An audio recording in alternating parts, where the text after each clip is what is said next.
Celebox. Si Samantha Garcia ay isang dalagang 28 anyos at nagtatrabaho bilang isang labandera. Isang araw ay may isang donya na nag-alok sa kanya ng trabaho bilang isang labandera. Napansin nito ang pagiging masiyahin at positibo niya sa buhay. Humingi ng pabor ang donya. Hiniling nito kay Samantha na tulungan ang anak nitong si Will na maging masaya ulit. Kapalit nun ay bibigyan siya ng house and lot at maraming pera. Dahil sa kahirapan ay mabilis na napapayag si Samantha. Si Will E. Chavez ay ang kaisa-isang anak ng donya na naging baldado dahil sa isang malagim na aksidente. Nabaon din ito sa kalungkutan dahil nasawi ang fiancé nito. 5 taon na itong nagkukulong sa kwarto. Pumayag si Samantha sa pabor na hinihingi ng donya kahit na hindi niya alam kung paano niya pasasayahin ulit si Will. Paano niya kaya papaligayahin ang binatang wala ng balak maging masaya? Makakaya niya kaya ang kasungitan nito? O baka naman siya pa ang mapaligaya nito?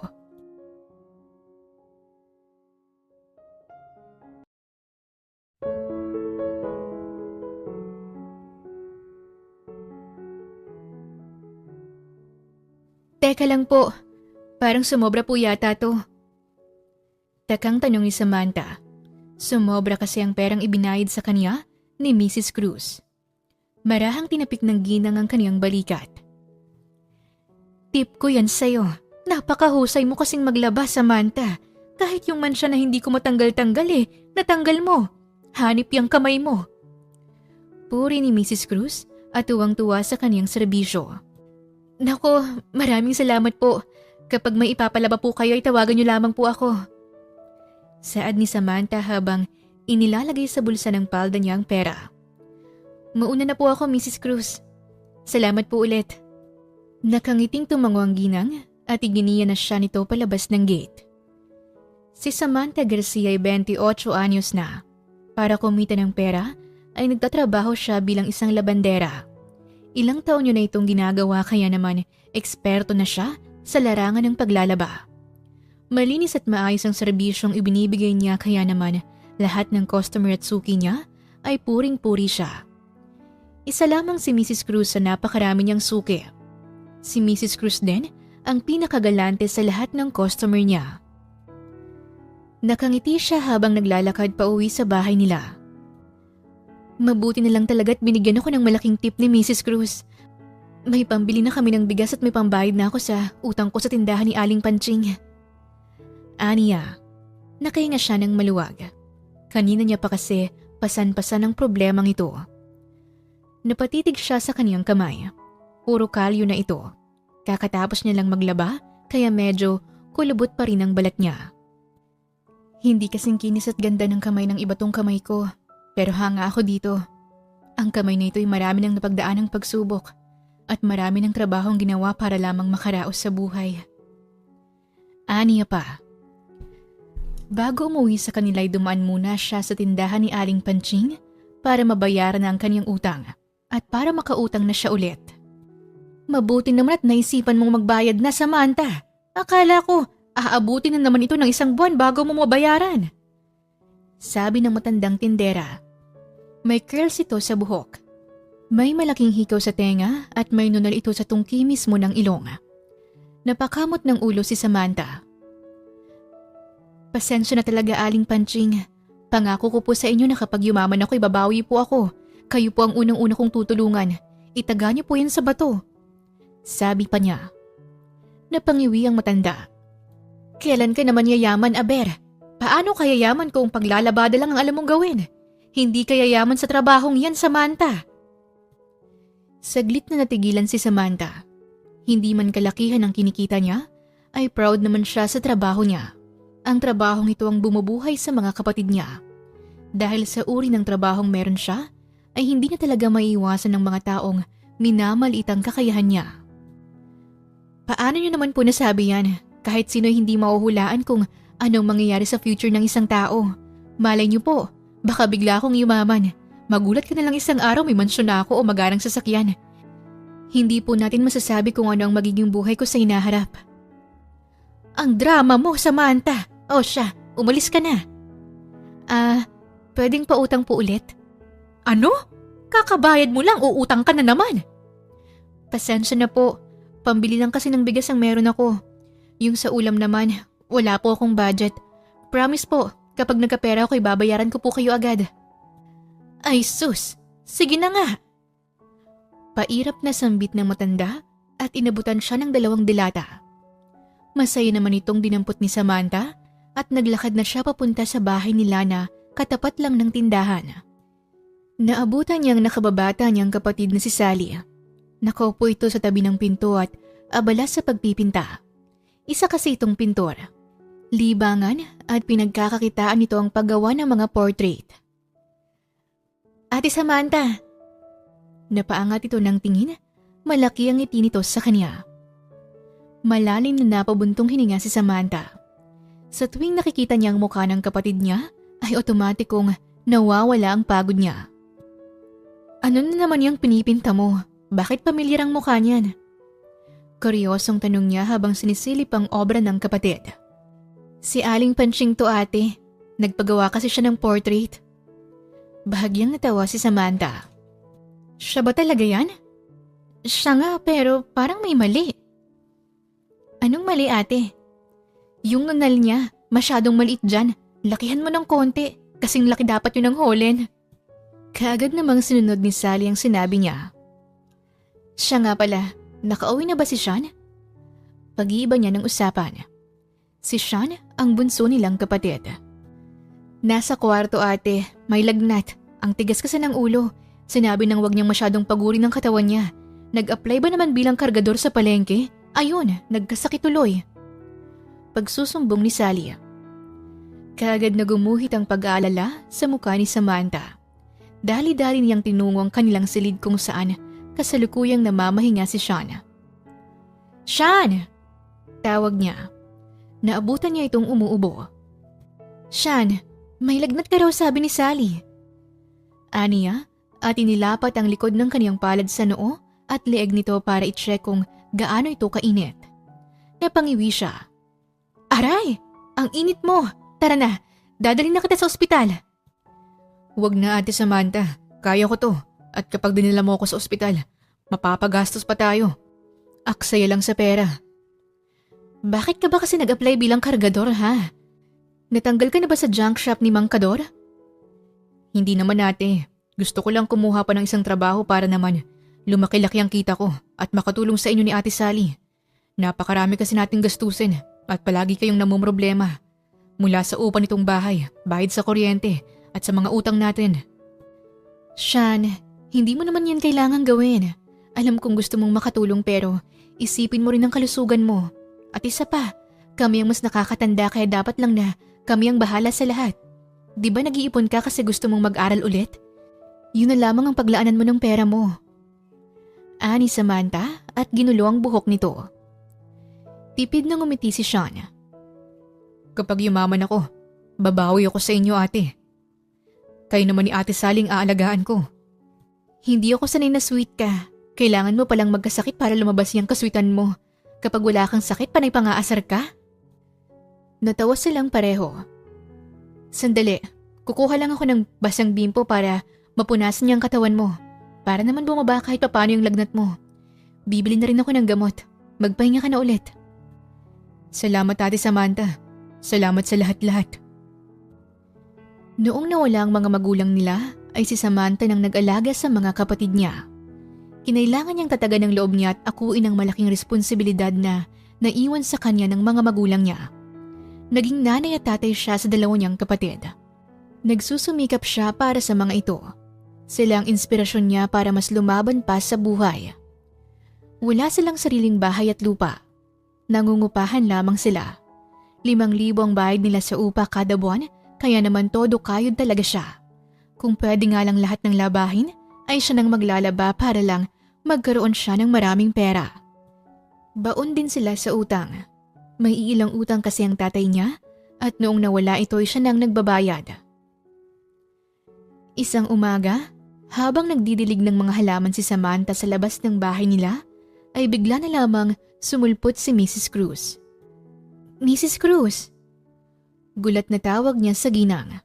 Ngayon pa lang kasi ito napadpad sa bahay nila. Mabilis niyang binuksan ang gate at hinarap ito. Malaki ang ngiti niya. Mrs. Cruz, napadaan po kayo. Ano po bang magagawa ko para sa inyo? Magpapalaba po ba ulit kayo? Nako, hindi niyo naman po kailangang pang pumunta dito. Nag-text na lang po sana kayo sa akin at ako nang pupunta sa inyo. Humagikik ang ginang. Wala akong papalabhan sa iyo, Samantha. Pero may kakilala ako na naghahanap ng labandera. Talaga po? Saktong-sakto. Bakante po ako ngayong araw at sa susunod pang mga araw. Sinong kakilala po ba?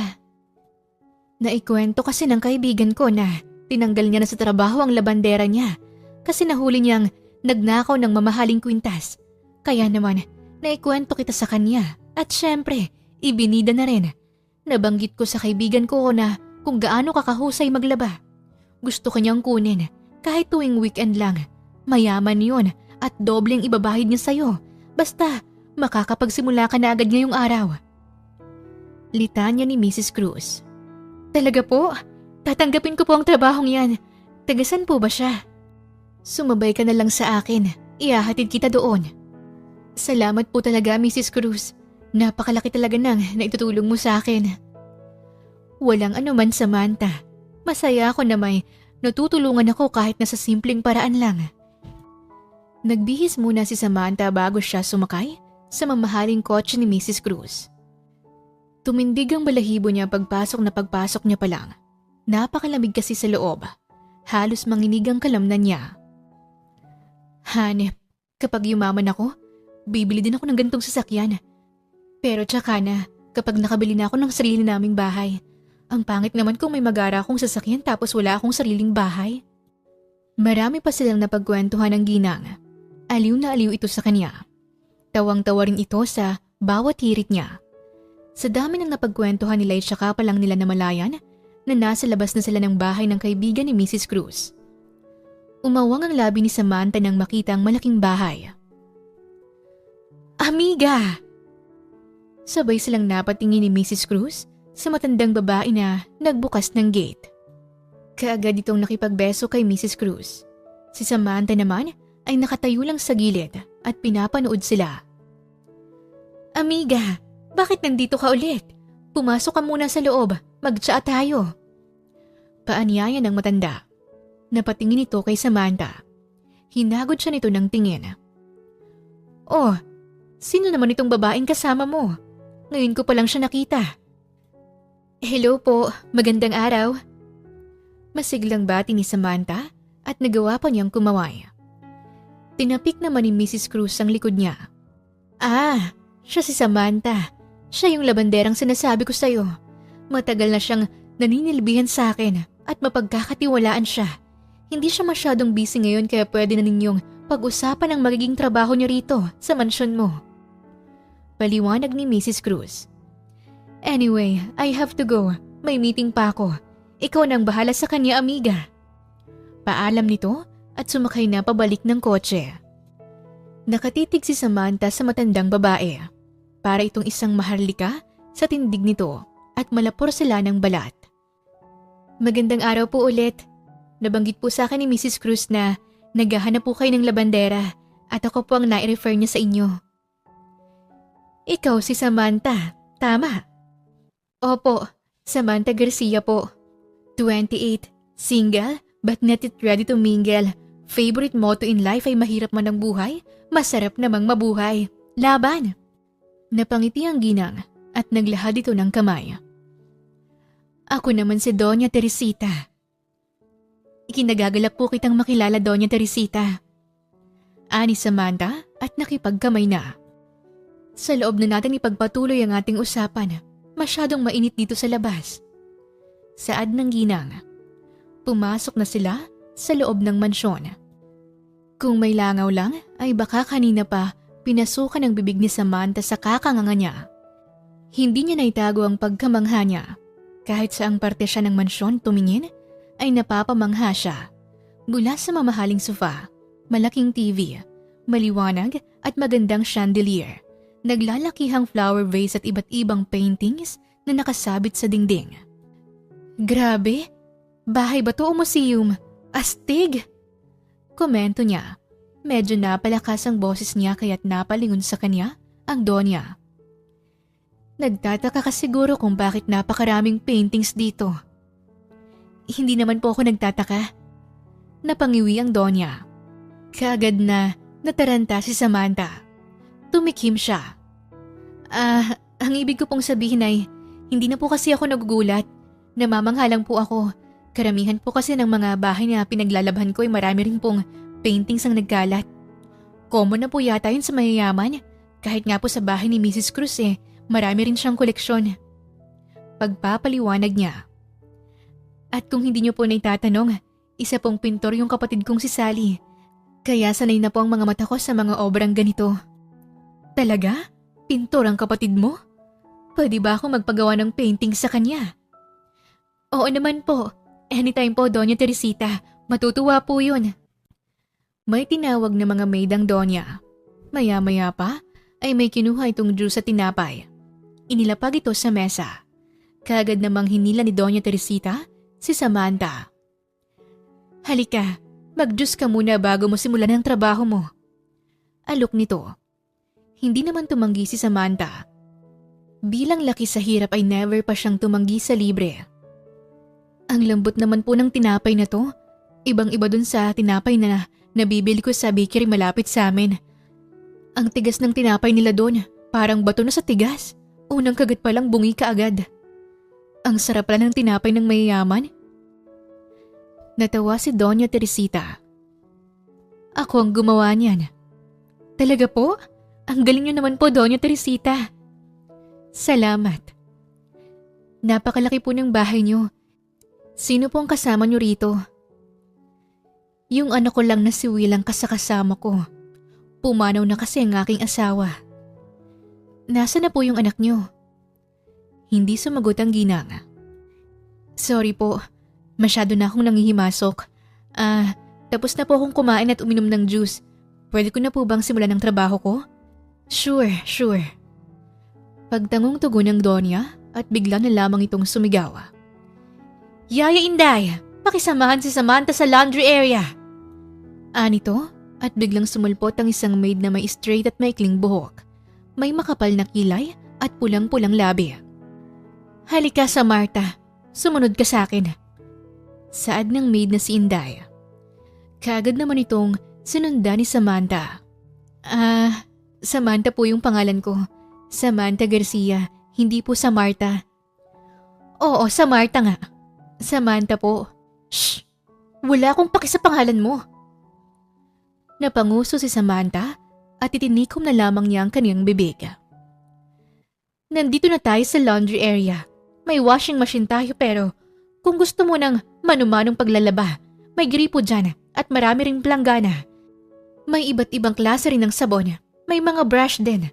Alam mo naman siguro kung anong gagawin mo. Ang sungit naman. May sinasabi ka? O wala po. Sana nga po yung lalabhan ko? Biglang umisi si Inday at may binuksan itong pinto. Nawindang si Samantha nang makitang nasa loob ng pintong yon. Bundok-bundok na labahin lang naman ang naroon. Grabe, ang dami. Nagrereklamo ka? Kung may reklamo ka, magsabi ka kagad para makahanap na si Doña Teresita ng bagong labandera. Umiling si Samantha at ngumiti. Nako, hindi po ako nagrereklamo. Nagulat lang. Bawal na bang magulat sa panahon ngayon? At isa pa, yakang-yako ko yan, caring-carry. Umirap si Inday. Simulan mo ng trabaho mo. Ayusin mo. Ipinagmamayabang ka pa naman ni Mrs. Cruz. Opo, copy that ma'am. Sagot ni Samantha at sinaluduhan pa ito. Tinalikuran na siya ng maid. Grabe naman ang maid na yun. Lahat ba ng maid dito sa mansyon ay ganun ang ugali? Hindi naman siya ang amo Ipinaglihi siguro siya sa sama ng loob. Hays, makapagsimula na nga lang. Ngumiti ka self. Huwag kang paapekto sa kanigahan ng bruhang yun. It's a laba-laba day. Saad ni Samantha at sinimulan na ang kaniyang paglalaba. Habang kinukusot niya ang mga damit ay biglang dumating si Inday. Binato siya nito ng maraming damit. Lumaki ang butas ng ilong niya nang maamoy ang maasim na amoy na nagmumula sa mga damit na yon. Teka, ano to? Labahan mo. Kanino to? Sa akin. Ano? Bakit ko lalabhan? Damit mo to. Siyempre, dapat mo talagang labhan yan. Alam kong malaking ibabayad sa'yo ni Doña Teresita. Huwag ka nang magreklamo. Kapag nagreklamo ka, kakalad ka rin kita palabas nitong mansyon. Natawa si Samantha. Nakapamewang niyang hinarap si Inday. Hoy, FYI, nandito ako para maglaba. Labhan ang damit ni na Doña Teresita at ng anak niya. Wala sa usapan namin na labhan pati ang damit ng mga maid dito. May kamay ka kaya maglaba ka. Kusutin mo at pwede pati ang ugali mo, pakikusot na rin. At pakilagyan ng detergent para bumango-bango naman kahit paano yung pag-uugali mo. Sita ni Samantha. Kanina pa kasi siya naiinis. Napanganga si Inday. Alam ko mababa ang tingin niyo sa trabaho ko, pero hindi ako nandito para magpaapi sa kagaya mo. Dagdag pa niya at maarting hinawi ang kaniyang buhok. Naglakad naman paalis si Inday. Napahiya ito. Nakangiti itong sinundan ng tingin ni Samantha. Akala mo hindi ako papaapi oy. Anito at proud sa kaniyang sarili. Minsan lang siya kung magdaray pero talagang mapapahiya yung taong matatarayan niya. Mahaba naman ang pasensya niya pero sadyang naubos lang talaga ni Inday. Pakanta-kanta si Samantha habang naglalaba. Nakarinig siya ng yabag ng mga paa. Ikaw na naman, Inday.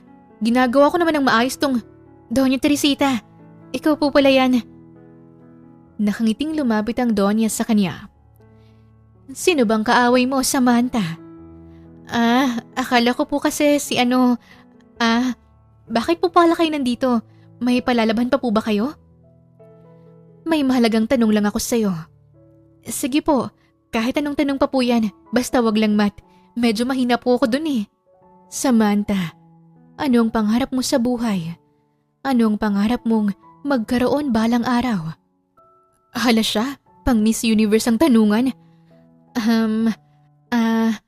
Dalawa lang po ang pangarap ko sa buhay. Una, mapasaya ko araw-araw ang mga kapatid ko. Yung pangalawa naman po ay sana magkaroon kami ng sariling bahay at lupa balang araw. Paano kung sabihin ko sa'yo na kaya kong tuparin yung pangarap mo? Natawa si Samantha. Parang genie lang po. Paano naman po yun mangyayari? May pabor akong hihingin sa'yo, Samantha. Kapag matagumpay mong nagawa yun ay bibigyan kita ng house and lot at pera. Malaking halaga ng pera. Teka naman, madam. Parang naguluhan niyo yung brain cells ko. Bakit niyo po ako bibigyan ng house and lot at pera? At saka, anong pabor po ba? Legit po ba ito? Unang kita ko pa lang sa'yo ay ramdam ko na agad kung gaano ka positibo sa buhay. Sobrang masiyahin mo. Isang bagay na nawala sa anak ko. Anak? 5 taon nang nakakaraan ay nasangkot sa isang aksidente ang anak kong si Will. Nabangga ng malaking truck ang sinasakyan nilang kotse. Naging sanhi ito upang mamatay ang fiancé niya. At dahil sa aksidenteng yun ay naging baldado siya. Hindi na nakakalakad. Labis na nalungkot ang anak ko. Hindi niya pa rin natatanggap ang lahat. At hanggang ngayon ay sinisisi niya pa rin ang sarili niya sa nangyari sa fiancé niya. Madalas siyang nagkukulong sa kaniyang kwarto at hindi rin siya pumapayag na magpa-therapy kami. Noong nakita kita agad ay agad kong naisip na baka matulungan mo siya, Samantha. Teka lang po, paano ko naman po matutulungan yung anak niyo? Hindi naman po ako therapist. Nagbabaka sakali ako na mahahawahan mo siya ng pagiging positibo mo sa buhay. Pasayahin mo si Will kahit sa anumang paraan. Iparealize mo sa kanya na hindi sa aksidenteng yun matatapos ang buhay niya. Iparealize mo sa anak ko na may pag-asa pa. Kunin mo ang loob niya at sana mapilit mo siya na pumayag ng magpa-therapy na. Sunod-sunod na napalunok si Samantha. Hindi niya alam kung paano niya gagawin yon. Pahayag ka ba, Samantha? Kapag nagawa mo siyang ibalik sa dati, ibibigay ko sa iyo ang pinangako kong house and lot May pera din para makapagsimula ka ng munting negosyo. Malaking tulong yun sa pamilya mo. Sige po, pumapayag na po ako para sa pamilya ko. Pumalakpak ang Donya. Thank you so much, Samantha. May sasabihin pa pala ako. Ano po yun? Medyo may kasungitan ng anak kong si Will. Hindi naman siya dating ganoon pero nagbago ang ugali niya pagkatapos ng pinagdaanan niya. Sana maintindihan mo siya at pagtiyagaan. Makakaasa ka po, Doña Teresita. Pag-iigihan ko po at gagawin ko po ang lahat para maibalik siya sa dati. Ipinapangako ko po na magiging masiyahin ulit si Sir Will. Marahang hinawakan ng Donya ang kamay niya. Aasahan ko yan, Samantha. Salamat ulit. Mamaya mo na asikasuhin yung labada mo. Ipapakilala muna kita kay Will. Tumango si Samantha at bahagyang kinabahan. Lahat ay handang gawin ni Samantha para sa kanyang pamilya at para matupad ang pinapangarap niya. Matagal niya nang gustong magkaroon ng sariling bahay at lupa at hindi niya sasayangin ang pagkakataong ito. Umakyat sila sa ikalawang palapag ng mansyon kung nasaan ang silid ng anak ng Doña Teresita na si Will Chavez. Ito ang silid ni Will, sabi ng Donya at 3 beses na kumatok. Not now, ma. Gusto kong mapag-isa. Sigaw ni Will mula sa loob ng silid. Napasinghap si Samantha. Galit na galit kasi ito kahit na kumatok lang naman ang ginang. Hindi nagpatinag si Doña Teresita. Binuksan nito ang nakalak na pinto gamit ang duplicate key. Nakasunod lamang si Samantha sa ginang. Nagtatago pa siya sa likod nito. Ngunit napaayos siya ng tayo ng mamataan ng isang lalaki na nakaupo sa wheelchair at nasa malayo ang tingin. Maputla ito at walang kaimo-emosyon. Ma, di ba sinabi ko na? Sino yung kasama mo? Bakit ka nagpapasok ng ibang tao dito? Singhal ni Will at sinubukan pa nitong tumayo kaso nawalan lang ito ng balanse at bumagsak sa sahig. Gumulong naman palayo ang wheelchair. Mabilis nila itong dinaluhan at ibinalik sa wheelchair. Nakahawak pa si Samantha sa braso nito at napapangiwi sa bigat ng binata. Huwag mo na kasing puwersahin ang sarili mo, Will. Hindi mo kayang tumayo. Sir, Will, kumalma ka. Huwag kang magwala, okay? May bisita tayo. Mahinahong sambit ng Donya habang tinatapik ang balikat nito. Masama ang tingin ni Will kay Samantha. Sinong bisita? Itong babaeng ito ba? Hindi ko siya kilala, kaya palabasin mo na siya dito. Ani Will at mas lalo pang sumama ang tingin. Napalunok si Samantha at naglahad ng kamay. Hi! Ako si Samantha Garcia. Nice meeting you, Kuya Will. Bigyan ng jacket yan! 5,000! Pabirong hirit niya at natawa. Siniko naman siya ng Donya. Ibang Will yun, Samantha. Bulong nito at natawa rin. Si Will lang ang hindi nagustuhan ng biro niya. Sir, kumalma ka lang po kasi. Hindi naman po ako nandito para maghanap o magsimula ng gulo. Nandito po ako para… Wala akong pakialam. Umalis ka na. Ma, palabasin mo ng babaeng to. San, mag-relax ka lang. Mabuting tao si Samantha. Siya ang bago nating kasama dito sa bahay. At tutulong rin siya sa akin para alagaan ka. Pwede mo siyang maging kaibigan. At isa pa, maganda rin na nandito siya para may makausap ka. Hindi ka ba nagsasawa na palagi ka lang nandito sa loob ng kwarto mo at nag-iisa? Maybe it's time para naman… Ma, wag mo kong pilitin sa bagay na ayokong gawin. Mas gusto kong mag-isa ako at hindi ko kailangan ng babaeng yan. Kaya kong sarili ko. Mariing sambit ni Willa. Napaismid si Samantha. Bakit umiismid ka? Hindi ah. Samantha, maiwan na kita rito. Papupuntahin ko si Inday mamaya para alalahin ka rito. Paalam ng Donya. Bago pa man makaangal si Samantha, ay nakalabas na agad ng silid si Doña Teresita. Isinara pa nito ang pinto. Malalim siyang napabuntong hininga at ipinagkrus ang kaniyang mga braso. Hinagod niya ng tingin si Will. Bukod sa maputla nitong balat ay kapansin-pansin rin ang mugto nitong mga mata. Ramdam din ni Samantha ang malungkot nitong aura. Ang gwapo sana pero ubod naman ang sungit. Komento niya. Gwapo si Will. Matangos ang ilong nito. Mahaba ang pilik mata. Makakapal ang kilay. Makinis ang mukha at kahawig nito ang sikat na artista na si Joseph Marco. May katangkaran at sakto lang ang laki ng katawan. Sir, ang dilim dito sa kwarto mo. Puna ni Samantha at hinawi ang malaking kurtina. Napapikit si Will dahil tumama sa mismong mukha nito ang sinag ng araw. Ibalik mo yung kurtina. Hindi ko naman kinuha, tinabi ko lang. Hindi ako nakikipagbiruan sa man. Saman? Anong saman? Samantha po. Tana lang yung kulang, hindi mo pa nabanggit. Sir, masyado kasing madilim dito sa kwarto mo. At saka, sayang yung sunlight oh. May vitamins yan kapag umaga. Kung madilim, Eddie, i-on mo ang ilaw. Aksaya po sa kuryente. Kaya kong magbayad kahit magkano pang kuryenteng yan. Ang syala, yayamanin. Stop na sa pagiging masungit, sir. Nakakapangit yan at magkaka-wrinkles ka niyan. Sige ka. Ayaw mo naman sigurong pumangit, di ba? Wala akong pakialam kahit pumangit pa ako. Sa dami ko ng pinagdaanan, wala na akong oras para intindihin pa ang itsura ko. Ibalik mo na kasi yung kurtina. Okay, eto na. Kurtina lang naman yan. Hindi mo kailangang sumigaw. Mapapaos ka niyan. Pagsuko ni Samantha at ibinalik na sa ayos ang kurtina. Napatitig siya kay Will. Anong gusto mong gawin ngayon, sir? Gusto mo bang lumabas? Ayoko. Kumain. Anong gusto mong kainin? Hindi ako gutom. Ano na lang ang gusto mong laruin? Hindi na ako bata para maglaro. Sir, bakit ayaw mong lumabas? Bakit ka nangingialam? Buhay ko to. Wala naman akong sinabi na hindi mo buhay yan. Ang sakin lang po, 5 taon na po kayong nagkukulong dito. Wala ka po bang balak lumabas at masilayan ng mundo?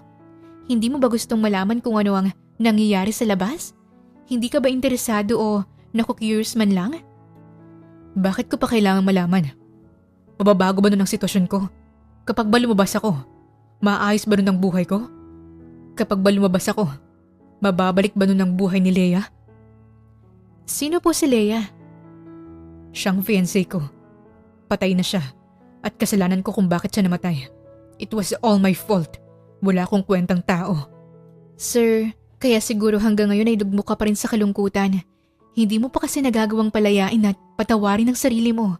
Nakaraan na. Wala kang alam. Wala nga po akong alam pero kagaya mo ay minsan na rin may nawala sa buhay ko. Noong namatay ang mga magulang ko, akala ko katapusan na ng mundo. Pero minsan, kahit gaano nakahirap ang pinagdadaanan mo, kailangan mong ipunin ang lakas mo para bumangon at lumaban ulit. Hindi ko kailangan ng motivational quote mula sa'yo. Ang sungit mo talaga. Minus points ka niyan sa langit. Subukan mo kayang ngumiti. Mas magandang simulan ng umaga ng nakangiti para naman matuwa yung mga taong nakakakita sa'yo. Tingnan mo ko. Saad ni Samantha at ipinakita pa ang malaki niyang ngiti. Madali lang naman ngumiti, sir. I-stretch mo lang ng konti yung gilid ng labi mo tapos magmula nung namatay si Leia, wala na akong ganang ngumiti pa. Siya lang naman ang tanging dahilan kung bakit napapangiti ako. Ngayong wala na siya, wala na rin akong dahilan para ngumiti pa. Sa tingin mo ba matutuwa si Leia niyan? Nasa langit na siya ngayon at payapa na habang ikaw, puno pa rin ng lungkot at pait yung puso mo. Mahirap mag-move on pero mas mahihirapan ka kung hindi ka mag-move on. Malakas na hinampas ni Will ang armrest ng kaniyang wheelchair. Napaigtad naman si Samantha. Pwede bang manahimik ka? Sigaw nito sa kanya at umikot ang wheelchair nito papunta sa kama. Kaagad naman niya itong sinundan para sana alalayan kaso hinawi lang ni Will ang kamay niya. Hindi ko kailangan ng tulong mo. Kaya ko. Humalukip-kip si Samantha at pinanood kung paano nahihirapan si Will. Gusto kasi nitong humiga na sa kama. Gusto niyang tulungan kaso nagagalit naman ito. Samantha. Lumiwanag ang mukha ni Samantha. Yes sir, kailangan mo po ba ng tulong? Fine, tulungan mo na ako. Bahagyang natawa si Samantha at inalalayan si Will.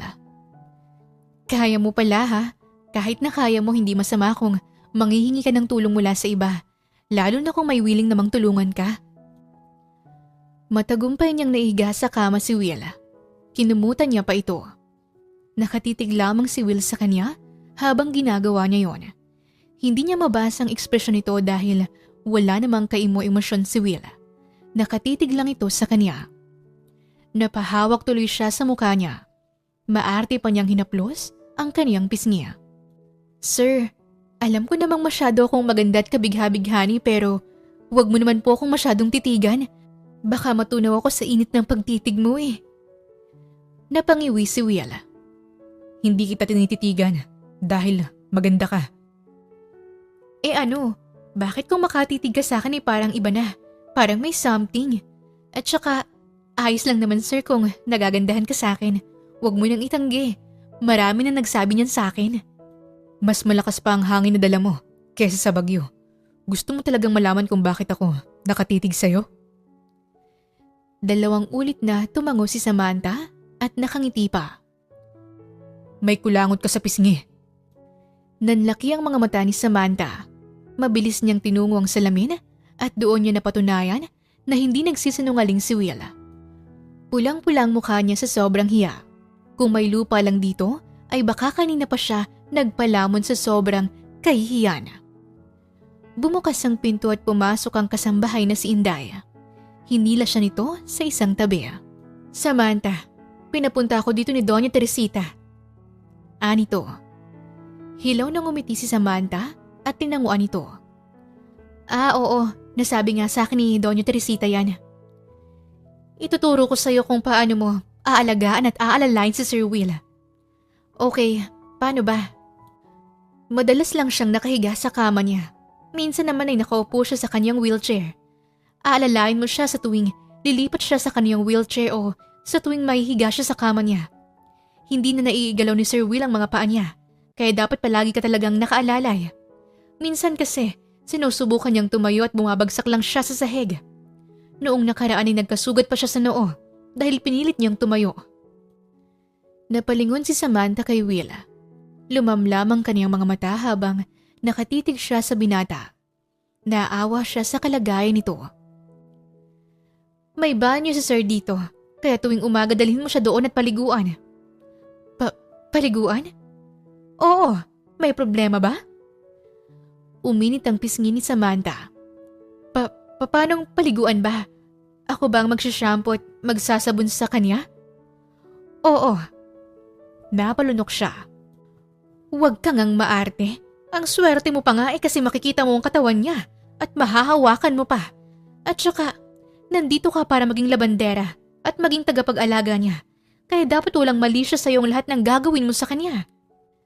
First time ko kasing magpaligo.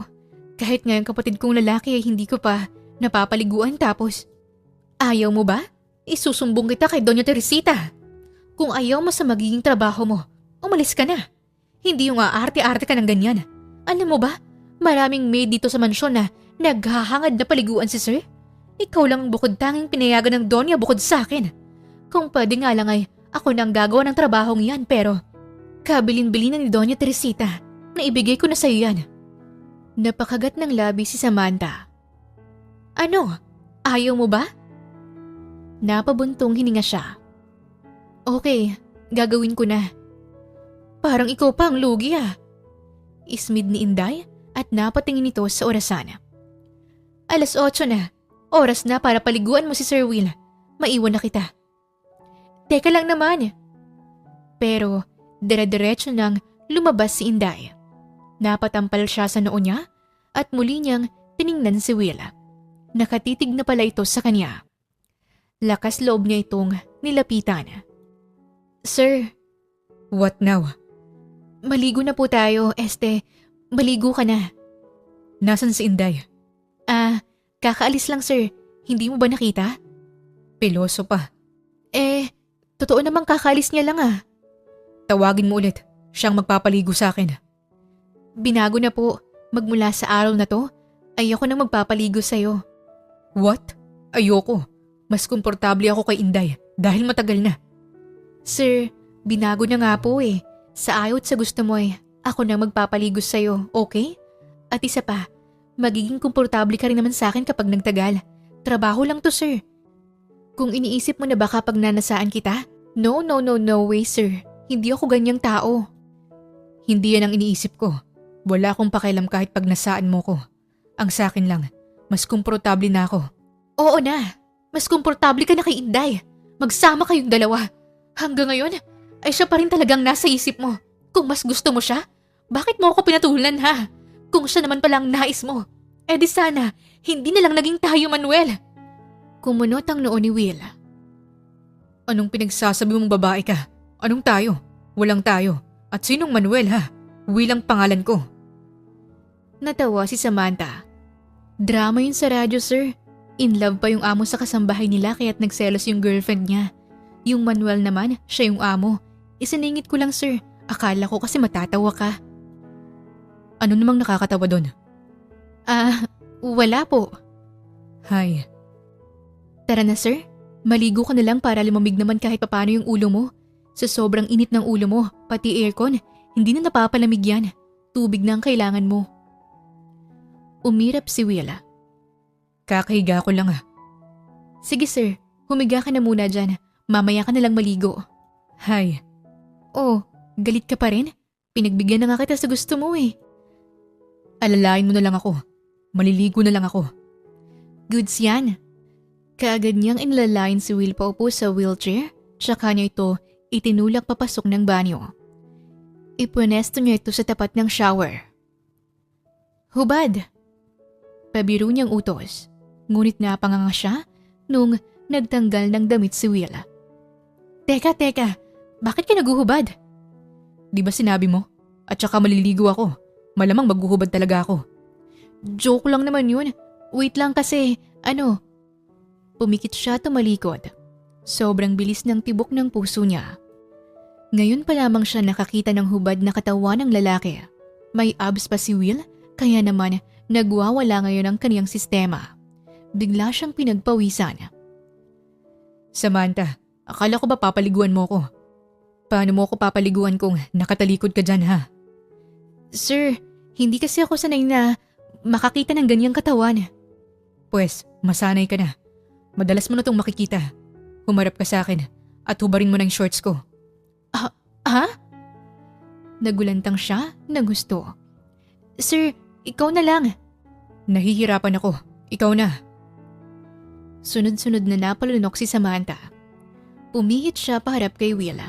Dumoble pa ang lakas ng kabog ng dibdib niya. Pasimple siyang napatingin sa abs ni Will. Diyos ko po, Lord, trabaho lang to. Aniya at napa-sign of the cross na lamang. Lumuhod siya sa harapan ni Will at dahan-dahan niyang inalis ang pagkaka-zipper ng shorts nito. Napalunok ulit siya. Ang bagal mo. Nataranta si Samantha at hinila na pababa ang short. Nung natanggal niya na ito, ay napatingin siya sa naiwang brief. Kitang-kita pa niya kung paano bumukol roon ang alaga ni Will. Diyos ko po, patawarin mo ko, Panginoon. Huwag mong titigan. Titigas lalo yan. Sir? Nahubad mo na yung short ko, pero nakaluhod ka pa rin dyan. Wala ka pa bang balak paliguan ako? Hindi naman Diyos yung nakabukol dyan para sambahin mo at luhuran. Pinamulahan siya ng pisngi. Mas mapula pa siya sa hinog na kamatis. Pinaandar niya na ang shower. Tubig lang? Wala ka bang balak sabunan ako? Nataranta siyang pinatay ang shower at kinuha ng sabon at shampoo. Una niyang nilagyan ng shampoo ang buhok ni Will at minamassage ito saglit. Napaungol naman bigla si Will kaya't napakurap siya.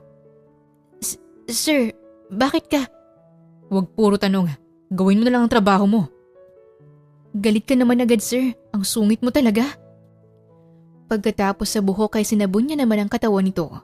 Mula leeg, pababa sa paa. Nanginginig pa ang kaniyang mga kamay. Hay, kanino mo pa sinasabon ang abs ko? Baka mabura na yan kakasabon mo. Sorry sir, hindi naman po ako sa abs nakafocus eh. Madumi kasi yung pusod mo. Palusot niya. Tumalim ang tingin ni Will sa kanya. Labandera lang dapat ako pero iba itong kinukustot at sinasabon ko. Natapos niya ng sabunan ng lahat, maliban na lamang sa pinakamaselang parte ng katawan ni Will. Inilahad niya kay Will ang sabon. Sir, ikaw nang magsabon kay Junjun. Trabaho mo yan, di ba? Bakit hindi ka ang gumawa? Gulat niyang tinuro ang kaniyang sarili. Ako? Asa ka pa. Siyempre, ako talaga magsasabon kay Junjun. Mahahawakan mo lahat ng parte ng katawan ko. Maliban na lamang dito. Ani Will at hinablot ang sabon. Tumalikod naman si Samantha. Ilang santo nang natawag niya. Pagkatapos magsabon ni Will ay pinunasan niya ito ng tuwalya. Pikit mata niya ring hinubad ang basa nitong brief. Natapos rin sa wakas. Nakahinga siya ng maluwag. Itinulak niya ang wheelchair palabas ng banyo. Naghanap siya ng damit sa cabinet at binihisa na si Will. Nag-enjoy ka? Sir? Parang nag-enjoy ka kasi sa pagpapaligo mo sa akin. Hindi naman po sa ganun, sir. Huwag mo nang i-deny. Oo na, nag-enjoy na. Para lang matahimik ka na.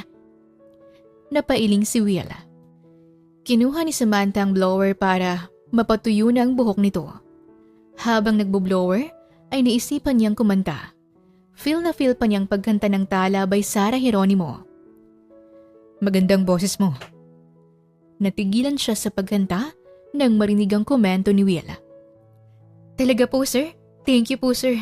Hindi lang ikaw nakapagsabi niyan. Marami na ring pumupuri sa malanghel kong boses. Magandang boses mo.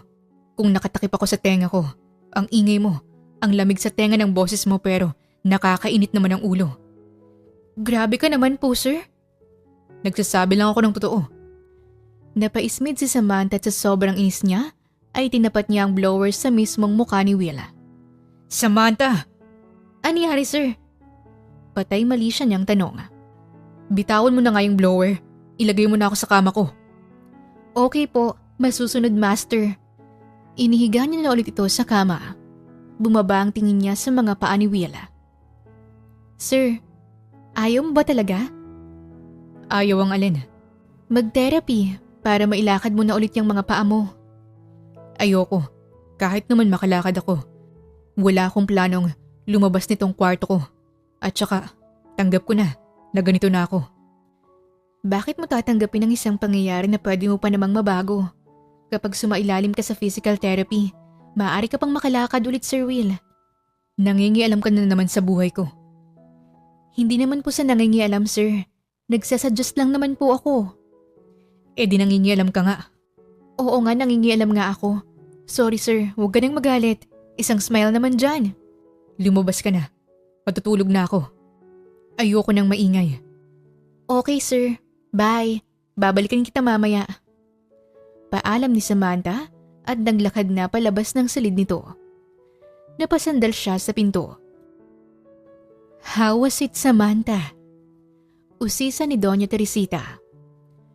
Ubod po ng sungit ang anak ninyo, pero kahit papano ay nakakausap ko naman po siya. Sadyang habi niya lang po talagang manigaw. Ako nang humihingi ng pasensya sa iyo, Samantha.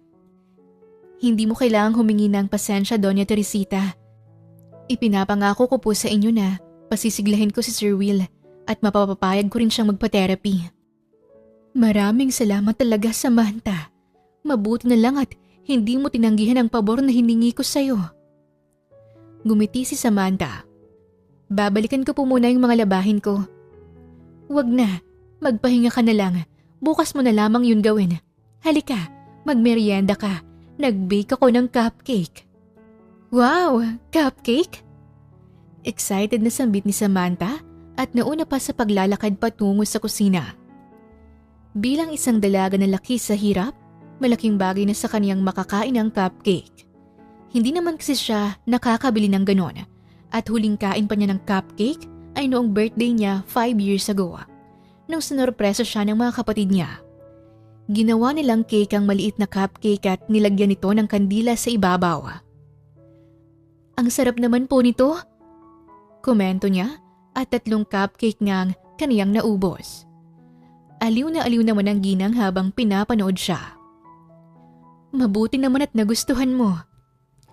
Napakagaling mo talaga, Doña Teresita. The best na yung tinapay mo pero may mas masarap pa pala. Itong cupcake mo ay kakaiba. Kung gusto mo pa'y kumain ka lang ng kumain. Magdala ka rin mamaya para sa mga kapatid mo. Talaga? Pwede po? Oo naman. Marami naman ang ginawa ko eh. At wala namang masyadong mahilig sa matatamis dito sa mansyon. Nako, paniguradong matutuwa si Sean at Sally nito. Bihira lang po kasi kaming makatikim ng ganitong pagkain. Hindi naman po kasi namin afford. Nasaan bang mga magulang mo, Samantha? Matagal na po silang wala. Kami na lang po ng mga kapatid ko ang magkasama sa bahay. Ikaw ba ang panganay? Opo, kaya po nung nawala si nanay at tatay, ayoko nang tumayong magulang kina Sean at Sally. Ayoko kasing maramdaman nila na may kulang sa kanila. Nakakahanga ka, Samantha. Maraming salamat po. Kahit naman po ako'y humahanga rin sa sarili ko. Kasi kahit papano ay nakakasurvive kami ng mga kapatid ko. Nagagawan ko ng paraan ang pangangailangan namin. Kinakaya ko ang lahat para sa kanila. Napakabuti mong kapatid. Salamat po. Alam niyo po kaya ko po tinanggap yung pabor na hinihingi niyo ay dahil malaking bagay po para sa pamilya ko yung house and lot na ibibigay niyo. Nangungupahan lang po kasi kami at yung bahay na inuupahan namin ay sira-sira na. May bahay kami dati pero ibinenta rin namin para ipambayad sa iilang utang ni tatay. Kaya ipinangako ko po sa sarili ko na magsusumikap ako para makabili ng sarili naming lupa at makapagpatayo ng sarili naming bahay. Kapag nagawa mo ang pinapagawa ko, ibibigay ko kagad sa iyo ang house and lot, Samantha. Basta galingan mo. Tumango-tango si Samantha at napakagat na lamang sa cupcake. Kinabukasan ay inagahan niyang pagpunta sa mansyon. Nakasalubong niya si Inday at may dala itong tray ng pagkain. Inday, para kay Sir Will ba yan? Oo. Ako na magdadala niyan sa kwarto niya. Wag na, ikaw na nga nagpapaligo sa kanya. Pati ba naman ito'y aagawin mo pa sa akin, Samantha? Ha? Di ba yun naman ang usapan? Ako nang mag-aalaga kay Sir Will. Sige na nga, ikaw na magdala nito sa kwarto niya. Huwag kang haharot-harot kay Sir Will ha. Hindi porket maganda kay gagamitin mo na yan para akitin siya. Para lang sa kaalaman mo, may something sa amin ni Sir Will. Nagpipigil ng tawa si Samantha. Bakit parang natatawa ka? Hindi ka ba naniniwala? Wala lang talaga akong pake kung ano man ang something sa inyong dalawa. At saka hindi naman ako nandito para akitin siya eh. Siguraduhin mo lang, Samantha. Akin lang si Sir Will. Sayong-sayo na, isaksak mo sa atay mo. Ani Samantha at tinalikuran na ito. Dinala niya sa kwarto ni Will ang tray ng pagkain. Kumatok siya ngunit wala siyang narinig na sagot. Bukas naman ang pinto kahit dumiretso na lang siya, papasok. Magandang morning, Sir Will. Nandito na ang breakfast mo. Masiglang bati niya. Tamad siyang tiningnan ni Will. Gising na ito pero nakahiga pa rin. Where's Inday? Trabaho niya yan. Sir, wag niyo na pong hanapin yung wala dito. Nandito naman ako eh. Siguro, totoo talaga yung sinabi ni Inday na may something sa inyo. What? Anong something? May kakaibang namamagitan sa inyo. Sa amin ni Inday? Kanino naman ang galing ang fake news na yan? Di ba nga hindi mo matanggap na ako nang pumalit sa trabaho niyang alagaan ka? Kaya mas gusto mo siyang nagpapaligot nagpapakain sa'yo kasi may something kayo. Umagang-umaga pinapainit mo ang ulo ko. Napangiwi si Samantha. Walang namamagitan sa amin ni Inday. She's not even my type. At isa pa, mas komportable lang talaga ako sa kanya kasi mas matagal ko na siyang kilala kaysa sa'yo. Napanguso si Samantha. Ano bang type mo, sir? Usisa niya at tinulungang bumangon si Will. Inilagay na rin niya sa harapan nito ang pagkain. Bakit gusto mong malaman kung anong type ko? Para matulungan kitang maghanap ng babae, sir. Sa ganung paraan ay makakalimutan mo na si Leia. Wala akong planong kalimutan si Leia. Sir, ang sinasabi ko lang naman ay... Napahiyaw si Samantha nang bigla na lamang hinawi ni Will ang mga pagkain sa harap nito. Tumilapon ang mga ito at nagkalat sa kamat sahig. Sir, umalis ka na. Mahulang galang na ho, Sir Will. Kung naiinis ka, hindi mo naman kailangang itapon yung pagkain. Sinayang mo lang eh. Mabuti nga may nakakain ka pa. Yung ibang tao hirap nang kumain kasi walang pambili pero ikaw, Nasa harap mo na yung blessing pero tinapon mo naman. Palibhasa mayaman ka kaya hindi mo alam kung gaano kahirap para sa ibang bumili ng pagkain. Panenero mo ni Samantha. Natameme si Will. Diyan ka na muna. Kukuha lang ako ng basahan. Lilinisin ko yung kalat mo. Pagbalik ni Samantha ay may dala na siyang map at basahan. May dala rin siyang bagong comforter dahil namantsahan yung comforter ni Will kanina. Habang naglilinis si Samantha ay pasulyap-sulyap sa kanya si Will. Peki pa itong umubo. Samantha. Tawag nito sa kanya. Ano? Magsusungit ka na naman. Bakit ba ikaw pang galit ha? Kung hindi mo bringing up ang tungkol kay Leia, hindi ako magagalit. Nainis lang ako kanina dahil pinipilit mong kalimutan ko na siya. Mahal na mahal ko si Leia at kahit ilang taon na siyang wala, hindi ko siya magagawang kalimutan. Gets ko naman sir eh. Mahirap talagang kalimutan yung mga taong mahal natin. Pero hindi mo naman po kailangang idama yung pagkain. Wala namang ginagawang masama sa iyong kanin at paksiw. Huwag mo kasing pinapainit ang ulo ko. Lumipas ang ilang araw pero para pa rin silang aso at pusa. Walang katapusang bangayan pa rin ang namumutawi sa pagitan nilang dalawa. Mas lalo pang sumusungit si Will. Ni pagngiti o pagtawa ay hindi pa rin ito magawa. Isang araw, sumakit ang tiyan ni Samantha. Nag-aalalang napatingin si Sally sa kanya. Ate, okay ka lang ba? Namumutla ka. Medyo masakit lang ang tiyan ko. Kinakabag lang. Huwag ka na muna kayang pumasok. Hindi pwede. Hahanapin ako ni Sir Will. Aniya, kahit na hindi naman talaga. Wala ngang pakialam si Will sa kanya. Ayaw niyang lumiban sa trabaho at saka marami pa siyang lalabhan kina Doña Teresita. Kaya hindi talaga siya pwedeng umabsent. Mauna na ako, Sally. Paalam niya. Okay, ingat ka ha. Nakangiti siyang tumango at sumakay na ng tricycle patungo sa mansyon.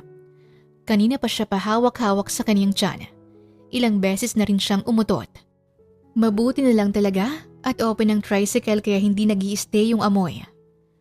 Pagdating sa mansyon, ay kagad niya nang kinuha ang pagkain at inakyat na ito sa kwarto ni Will. Magandang buhay, Sir Will. Walang maganda sa buhay ko. Meron kaya?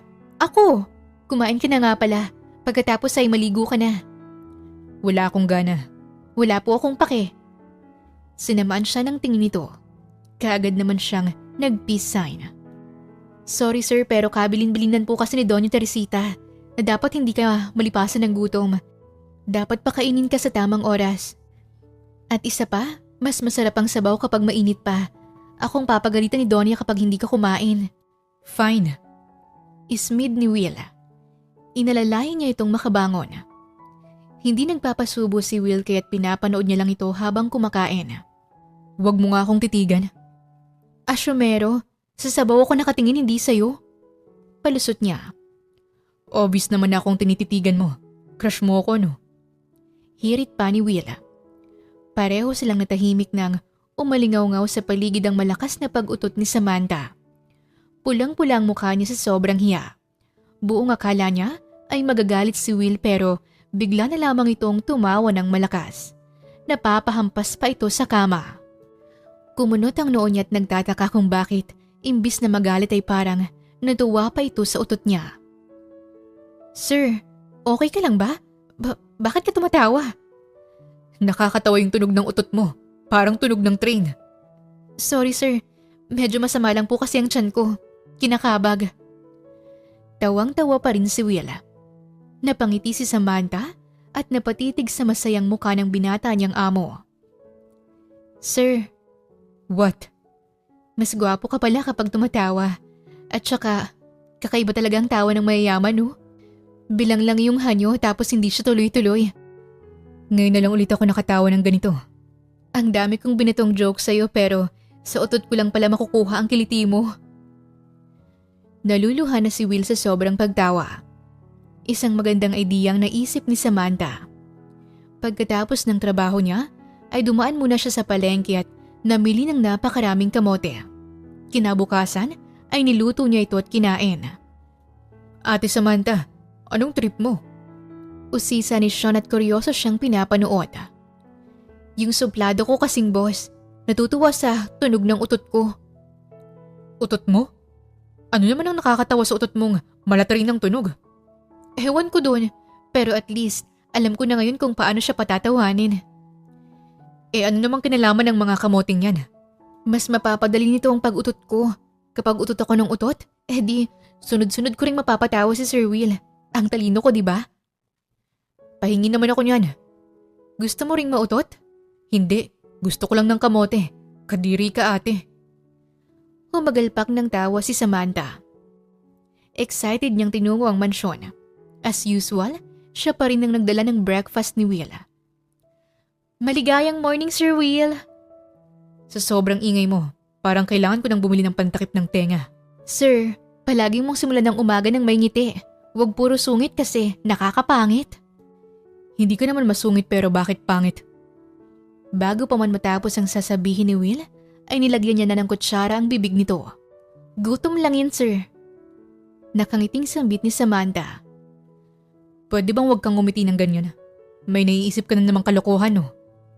Wala. Pagtanggi ni Samantha at inaabangan ang pag-utot niya. Nauutot na siya pero hinintay niya munang matapos sa pagkain si Will. Nung natapos na ito'y tsaka niya palang pinakawalan ang masamang hangin. Malaki ang ngiti niya at inaabangan niya ang pagtawa ng binata. Kaso, lumipas ang 1, 2 at hanggang 10 segundo ay hindi niya pa rin naririnig ang tawa nito. Nakita niyang napatakip ng ilong si Will at matalimang tingin ito sa kanya. Kung nakakapatay lang ang tingin na yon, ay baka kanina pa siya walang malay. Sir, hindi ka ba natutuwa? Hindi ba gustong-gusto mo yung tunog ng utot kong malatrin? Bakit ngayon parang ayaw mo na? Kadiri ka. Sir? Gusto ko yung tunog ng utot mo, pero hindi ko gusto yung amoy. Napakabaho. Utot lang ba yun o may tain na? Ano bang kinain mo ha? Bakit sobrang baho naman yata? Napalunok si Samantha. Hindi niya kasi naisip na mangangamoy ang utot niya kapag kumain siya ng kamote. Sir, buksan mo nga yung bintana kahit pati yung pinto para lang mawala yung amoy. Utos ni Will. Pero, di ba ayaw mong binubuksan yung bintana, sir? Pwes, buksan mo ngayon. Baka ikamatay ko pa tong utot mo. Napakabaho talaga. Nakakamatay ba yung utot? Mabilis na binuksan ni Samantha ang mga bintana. Ano ba kasi ang kinain mo? At bakit panay utot ka? Sir, never mind. Lumabas ka na nga lang. Sir, lalabas ka o lalabas ka? Opo. Piloso pa. Sir, sorry talaga. Akala ko kasi matutuwa ka na. Labas. Opo, lalabas na po. Oh, bakit hindi ka pa lumalabas? Parang may iba pong lalabas, sir eh. Anong ibig mong sabihin? Pwedeng pahiram po ng banyo? Makiki-CR lang po. Lalabas na yung ano. Fine. Siguraduhin mong hindi mangangamoy ang banyo ko ah. Tumango si Samantha at kumaripas ng takbo sa banyo. Ginawa ni Samantha ang lahat para lang makuha ang loob ni Will. At kalaunan ay napaamo niya rin ito. Sir, maglaro tayo. Anong laro? Hindi na tayo mga bata. Ang KJ mo naman po.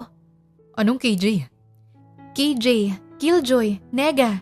Sir, hindi naman po larong pambata ang gagawin natin eh. Humalukip-kip si Will. May inilabas na bote si Samantha. Umupo siya sa tapat ng wheelchair kung saan nakaupo naman si Will. Maglalaro tayo ng spin the bottle at kung kanino tumapat tong uso ng bote, papipiliin siya kung truth ba or dare. Game, sir? At bakit ako papayag sa gusto mo? Kasi hawak ko ang pamilya mo. Charot. Sumali ka na kasi, sir. Hindi naman pwedeng ako lang mag-isang maglaro nito eh. Ako ang boss dito, pero mas marami ka pang pinapagawa sa akin. Fine, pagbibigyan kita, Samantha. Pero last na to. Ayos, papayag ka rin naman pala. Napasuntok pa sa eri si Samantha dahil sa sobrang tuwa. Sinimulan niya nang paikutin ng bote. Pareho silang nakaabang kung kanino ito tatapat. Hanggang sa tumapat ito sa space kung saan walang tao. Paano ba yan? Sa kama tumapat. I-truth or dare mo ngayon yung kama. Sir, kapag sa kama tumapat, ibig sabihin, ikaw ang Ito truth or dare. Hindi mo yun sinabi kanina. Paiba-iba ka ng rules, Samantha. Joke lang sir, galit ka na naman eh. Paikutin na lang ulit natin. Muli niyang pinaikot ang bote hanggang sa tumapat ito sa kanya. Natawa si Willa. I dare you to. Teka, dare agad? Hindi mo man lang ako papipiliin? Paano kung truth pa lang gusto ko? Ang arte. Truth or dare? Dare sir. Dare yun naman palang pipiliin mo eh. Humagikik si Samantha. Huwag mong hirapan yung dare mo sir ha? I dare you to leave my room. Grabing dare naman yan sir. Iba na lang po. Hindi ako aalis dito sa kwarto mo. Sumayaw ka. Anong sayo bang gusto mo? Ballet? Hip-hop? Sexy dance? Slow dance? Folk dance? Party dance? Sumayaw ka ng budots. Budots? Yan talaga? Ayaw mo? Ibang dare na lang. Papahirapan kita. Heto na, sasayaw na po kahit walang music. Tumayo si Samantha at nagsimula ng sumayaw sa harapan ni Will. Nagpipigil naman ito ng tawa sa kanya. Pinaikot na ulit niya ang bote at tumapat ito kay Will. Truth or dare, sir? Truth. Kwento mo sa akin yung love story niyo ni Leia. Samantha. Truth pinili mo eh. Magkwento ka dali. Dare na lang sa akin. Okay, I dare you na. Kwento mo sa akin ang love story niyo ni Leia. Samantha. Ang unfair mo naman, sir. Ginawa ko yung utos mo tapos yung utos ko hindi mo gagawin. Inirapan siya ni Willa. Magkaklase kami nung high school ni Leia. Matali ko siyang kaibigan. Anak siya ng best friend ni Mami. Hanggang sa isang araw ay nagising na lang ako na mahal ko na siya. Umamin ako sa kanya at nalaman kong pareho pala kami ng nararamdaman para sa isa't isa. Niligawan ko siya at nung sinagot niya ako ay sobrang naging masayang pagsasama naming dalawa. The end. Pagkukwento ni Willa. May isa pa akong tanong, sir. Kung gusto mong magtanong ulit, paikutin mo ulit yung bote. Kapag tumapat sa akin, edi magtanong ka ulit. Huwag kang madaya. Nakasimangot na pinaikot ni Samantha ang bote at tumapat ulit ito kay Willa. Bakit mo sinisisi ang sarili mo sa pagkamatay ni Leia, sir? Diretsahang tanong niya. Saglit na natahimik si Will. Hindi naman ito nagwala kaya't kampante si Samantha na sasagutin ni Will ang tanong niya. Sinisisi ko ang sarili ko sa pagkamatay niya. Dahil ako ang huli niyang kasama nun. Ako yung nagmamaneho. Sir, di ba po binangga kayo ng truck? Kasalanan naman po ng truck yun eh. Hindi mo kasalanan yung nangyari. Kasalanan ko. Bago nangyari yung aksidente, ay nagtalo kami ni Leia. Gusto niyang magtrabaho abroad pero hindi ako pumayag. Ayoko kasing iwanan niya ako. Nagtalo kami doon hanggang sa gusto niya nang bumaba ng kotse pero hindi ko siya pinagbigyan. Madilim na kasi at ayoko naman siyang mapahamak kaya't nagpatuloy pa rin ako sa pagmamaneho. Hanggang sa nag-agawan kami ng manibela at hindi na namin namalayan yung paparating na truck. Kasalanan ko. Kung sana hinayaan ko lang siya sa gusto niyang gawin. Kung sana pinakinggan ko na lang siya. Kung sana sinuportahan ko na lang siya.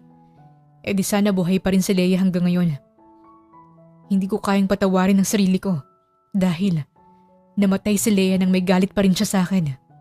Ni hindi ako nakapag-sorry sa kanya. Litanya ni Will at bigla na lamang itong humagulgol.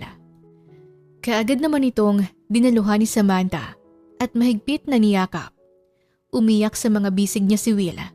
Ngayon ay mas naiintindihan niya na kung bakit sinisisi ni Will ang sarili nito sa nangyari. Nandito lang ako, Sir Will. Sorry kung tinanong ko pa. Gusto ko lang po kasi na mas maintindihan ka. Salamat dahil ikwento mo sa akin kahit na hindi naman tayo gaanong closer.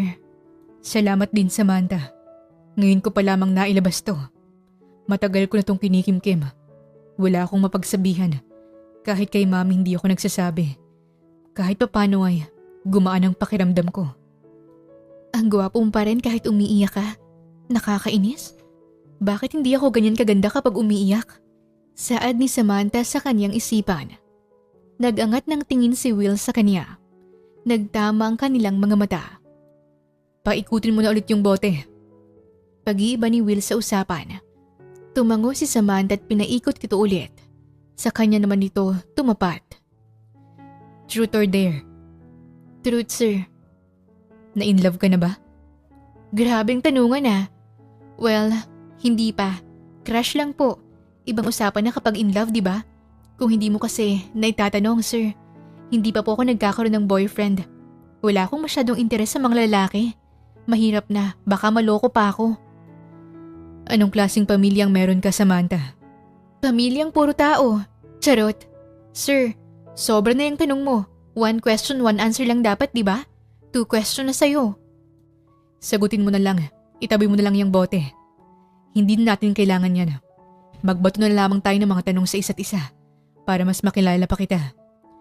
Ang tagal bago nangyari to. Pasensya na kung sinusungitan kita, Samantha. Ngayon ay gusto ko na lamang kilalanin ka. I want to know more about you. So, interesado ka sa akin, sir? Ay, crush mo na ako, no? Pabiro niyang hirit. Hindi sumagot si Will pero kinindatan lang siya nito. Halos hindi na magkandamayaw sa pagkabogang dibdib ni Samantha. Bakit may pakindat? Puso ko, kumalma ka. Huwag kang magwala dyan.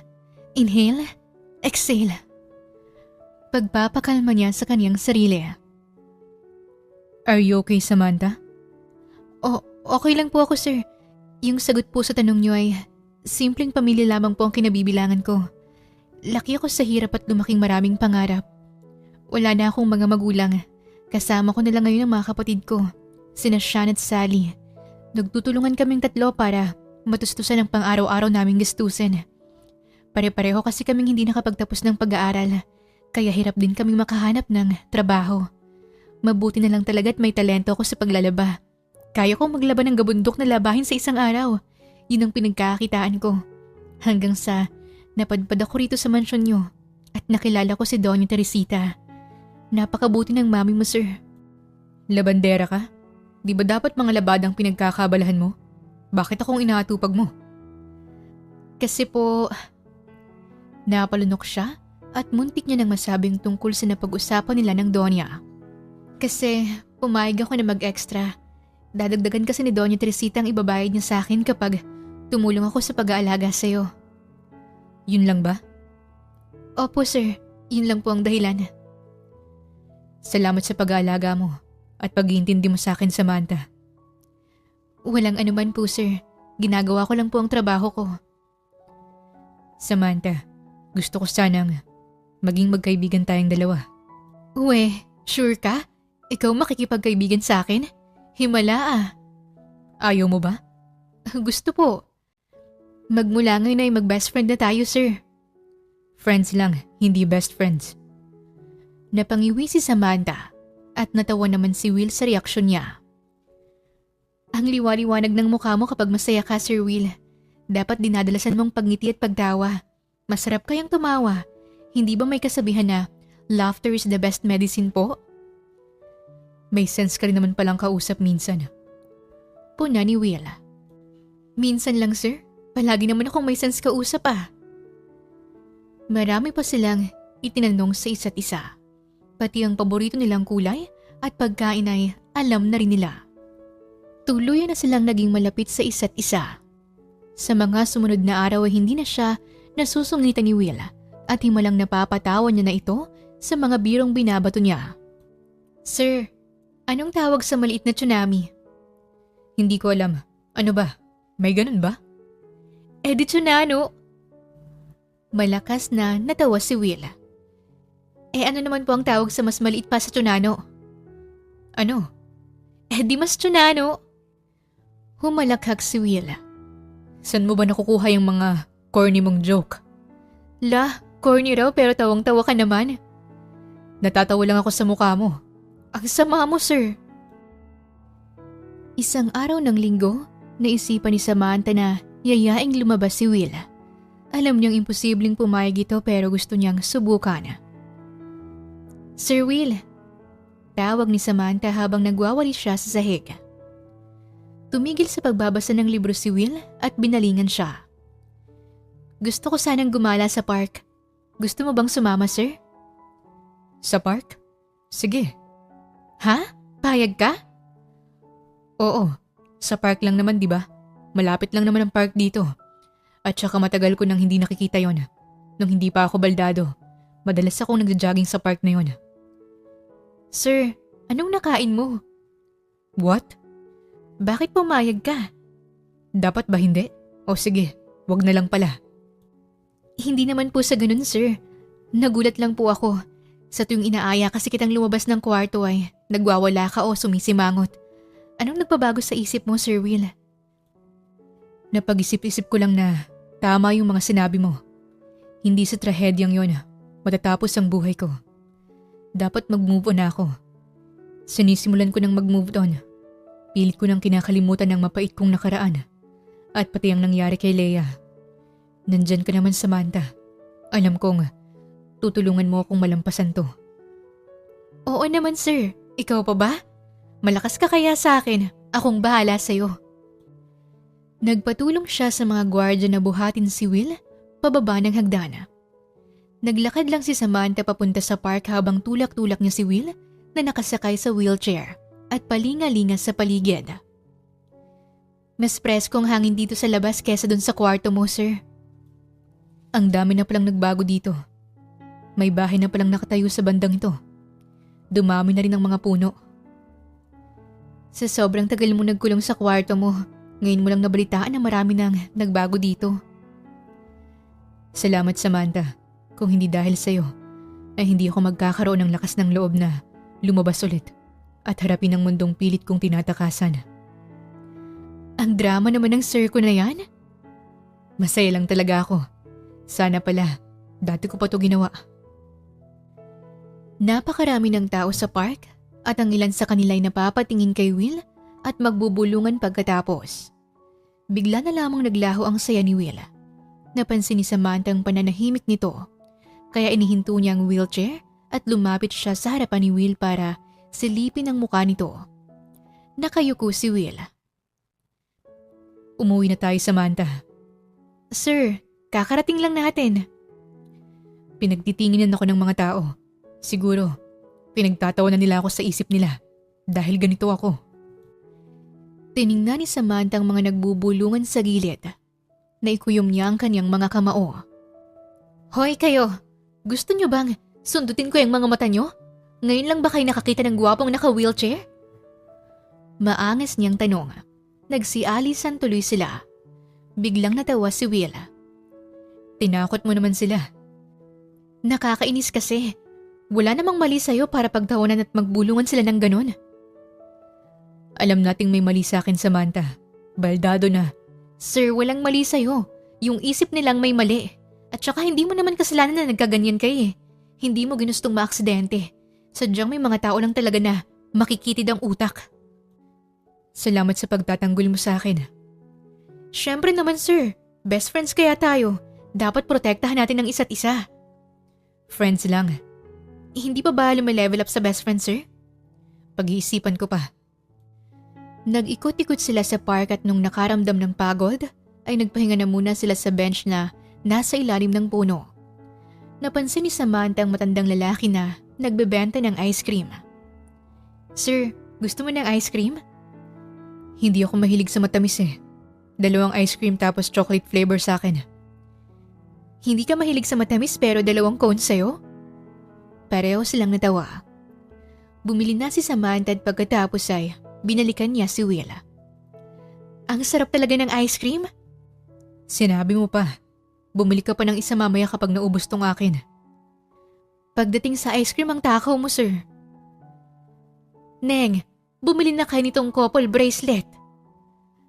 Alok ng isang matandang babae na may bitbit na maraming bracelet, kwintas at rosaryo. Nagkatinginan silang dalawa ni Will.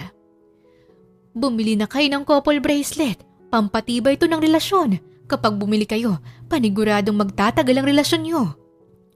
Pangungumbinsin ng matanda. Nagkakamali ho kayo. Hindi po kami magjowa. How much? Yan lahat, bibilin ko. Sabat ni Will. Napakurap si Samantha. At mga awatin niya sana si Will pero nakapagbayad na ito at nakaalis na rin ang matandang babae. Bakit mo naman binili lahat? Dalawa lang naman ang braso mo at saka pang couple yan. Hindi naman tayo couple. Binili ko to para may kita yung matanda. Iniabot ni Will sa kanyang isang piraso ng couple bracelet. Sa'yo na to. Ha? Pang couple yan. Suotin mo na lang. Magiging couple na rin naman tayo. Ha? Wala. Isuot mo na. Regalo ko na yun sa'yo. Hindi nga tayo couple. Isusuot mo yan o hahalikan kita. Bakit may halik na kasama? Mamili ka. Mabilis na isinuot ni Samantha ang bracelet. Napangiti siya habang tinitingnan nito. Napakaganda. Mas maganda ka. Sir? Ang sabi ko maganda nga. Isinuot na rin ni Will yung isang piraso pa ng bracelet. Ang cute tingnan sa'yo, sir. Ani Samantha. Mas cute ako. Totoo naman na cute ka, sir. Pagsang-ay ni Samantha at tumango-tango pa siya. Napaiwas ng tingin si Will at pinamulahan ng leeg at tenga. Maya-maya pa ay isang kulay asul na paru-paro ang bigla na lamang dumapo sa balikat ni Will. Sir, wag kang gumalaw. May butterfly sa balikat mo. Pasimpleng tiningnan ni Will ang paru-paro. Baka si Leia yan, sir. Anong si Leia? Hindi naman paru-paro si Leia. Di ba po may paniniwala ang matatanda na yung mga paru-paro daw ang yumao nating mahal sa buhay? Dati nga may pumasok na paru-paro sa bahay namin at ang sabi ng tatay ko, lolo ko raw yun. Kinabukasan, may paru-paro na naman pero ibang kulay. Ang sabi naman ni tatay ay lola ko yun. Kaya baka si Leia yan, sir. Kausapin mo, dali. Ayokong kausapin. Baka sumagot.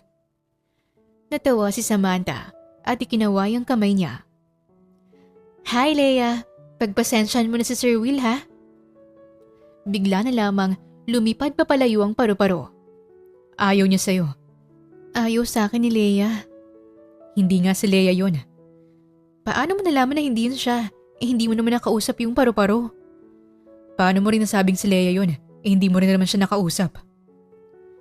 Tumulis ang uso ni Samantha at hindi na siya nakipagtalo pa. Sir, alam mo ba na may meaning yung colors ng butterfly? Kulay asul yung dumapo sa'yo. Ang kulay asul na butterfly ay sumisimbolo sa katahimikan at kapanatagan ng puso. Pati na rin sa spiritual growth ng isang tao at ang pagkakaroon ng mas malalim na koneksyon sa sarili. Parang ikaw, sir, nahanap mo ng katahimikan at kapanatagan ng puso't isipan mo. Nagkaroon ka rin ng mas malalim na koneksyon sa iyong sarili at sa paligid mo.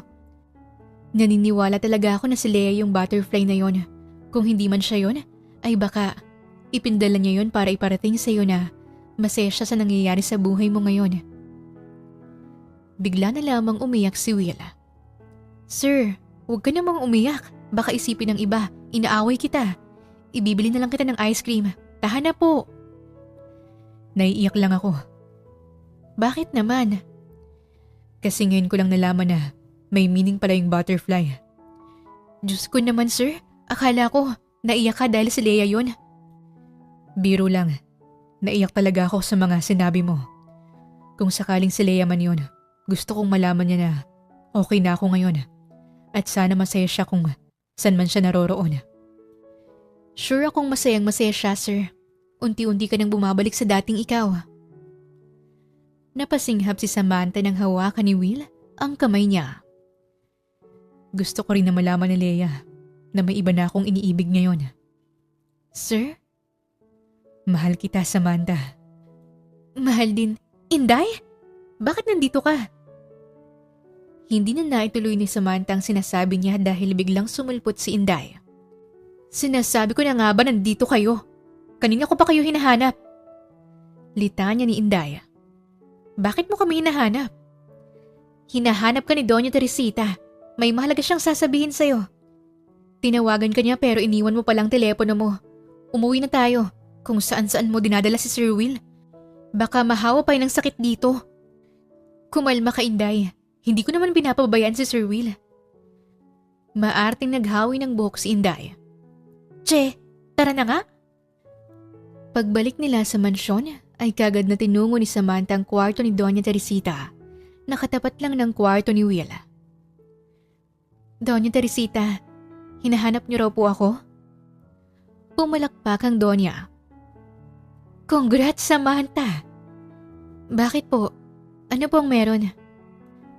Nagawa mo ang pabor na hinihingi ko sa'yo. Nakausap ko si Will kagabi at pumayag na siya na magpa-physical therapy.